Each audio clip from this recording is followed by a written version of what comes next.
En nom dels palamosins i les palamosines us volem donar la benvinguda al nostre municipi, que avui se sent molt orgullós d'acollir aquest vaixell i de ser escollit per dur a terme l'acte d'inauguració de l'exposició Al mar, la frontera més ampla, mitjançant la qual volem visibilitzar l'empremta que deixen les vulneracions dels drets humans durant els processos migratoris.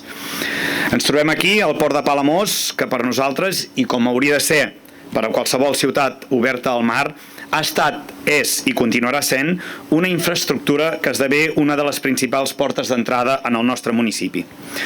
En el passat, l'accés marítim d'antigues civilitzacions, de cultures diverses, de comerç, que ens han enriquit, que ens han fet diversos i plurals, i que amb el temps hem vist com a nexe d'unió i no de frontera, i com un valor que ens identifica i ens singularitza. Aquest és el nostre vincle cap al món i les persones, i cap a aquest mar que ens uneix. No entenem com en alguns punts del planeta es continuen posant barreres, impediments i prohibicions que colpegen diàriament els drets humans i les llibertats, amb una especial virulència en relació als refugiats. Parlem de drets humans, aquells que tots tenim, que avui estan amb més vigència que mai, mitjançant els quals defensar i divulgar els principis de pau al món. Amb aquesta mostra que acull el vaixell d'Open Arms, fem sentir un clam conjunt per tal que es pugui escampar més enllà dels ports que visiti i fer-ho en aquests moments difícils que ens toca viure, precisament amb una convicció profunda que tot això ha de millorar. Durant dècades hem celebrat les conquestes de drets que hem aconseguit al llarg de la història. Però ara ens cal reflexionar sobre els reptes que enfrontem avui, amb els drets humans i amb la fragilitat que en alguns moments poden tenir, sobretot aquells que fan referència a les relacions nord-sud. És la feina de tots defensar en tot moment la seva vigència, aportant el nostre compromís per fer-los avançar, reivindicant la convivència i la dignitat de les persones. Per acabar, vull donar un especial agraïment a l'organització d'Open Arms per la presència del seu vaixell que fins dissabte farà estada aquí al nostre municipi i que ha obert les seves portes, no només als presents, sinó també a tota la ciutadania perquè visiti l'exposició que acull.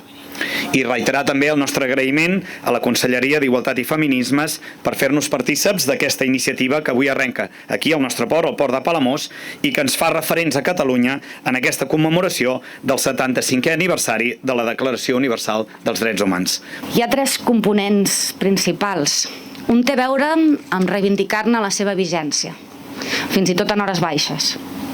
Fins i tot en hores en què, sent conscients, com comença aquest vídeo,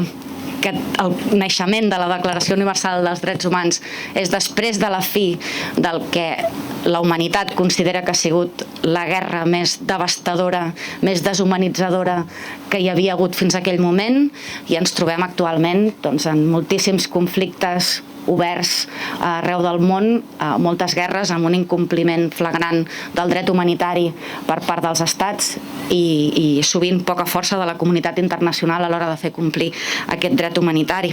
Ens trobem també, com estem veient aquests dies a Madrid, per exemple, però no passa només a Madrid, com estem veient en molts llocs del món, una coalició internacional de grups antidrets, antigènere, xenòfobs, que posen en qüestió sistemàticament no ja els drets, sinó no ja els drets humans, sinó el dret a existir de les persones migrades, el dret a existir de les persones LGTBI, el dret a existir de les dones, i que quan aquests grups agafen el poder fan efectives les seves amenaces amb retallades de drets, amb tota una guerra cultural que ens està disputant un dels fonaments bàsics de la Declaració Universal dels Drets Humans, que és la llibertat, i la llibertat en el sentit que deia l'Èrica, de la llibertat col·lectiva, perquè els drets s'exerceixen sempre de manera col·lectiva, en tot cas es garanteixen de manera col·lectiva, no tenim dret individualment a fer res, sinó és tota una comunitat, sinó hi ha tota una consciència col·lectiva de quins són aquests drets i com es respecten i es garanteixen. Un segon objectiu que té a veure amb promoure la consciència col·lectiva, que els drets són de tothom, per a tothom, que es defensen, com deia, entre tothom. I un tercer objectiu que té a veure amb aquest reconeixement a les persones i entitats defensores dels drets humans, perquè tots i totes sabem que mai en cap lloc del món els drets han caigut del cel. Els drets s'han aconseguit amb la mobilització, amb l'organització col·lectiva, amb aquesta defensa quotidiana perquè siguin efectius, no només perquè estiguin reconeguts, i com després m'hi aturaré també una mica, perquè respectant tots els àmbits d'autonomia del que és un espai institucional, del que és espai de societat civil, necessitem, pels motius que he enumerat fins ara, teixir una aliança molt forta, molt més forta de la que tenim ara, per poder garantir efectivament tots aquests drets. En nom de la Diputació de Girona, és un honor participar a aquesta commemoració d'aquest 75 aniversari de la Declaració dels Drets Humans i fer-ho aquí, a casa meva, a casa nostra, que avui també és casa vostra, un municipi obert al mar i que té l'honor d'acollir aquesta magnífica exposició flotant dins el vaixell d'Open Arms que tantes vides ha salvat a la Mediterrània. Aquesta és la primera parada d'una exposició que visibilitza les vulneracions de drets humans de les persones migrades. Vulneracions que passen al mar, que ens acull i que ens dona vida, al Mediterrani, amb persones com nosaltres que venen en pastera arriscant la vida, la dels seus fills i filles, per buscar un futur millor, fugint de conflictes, la persecució o la pobresa, lluny de la seva terra i de la seva gent.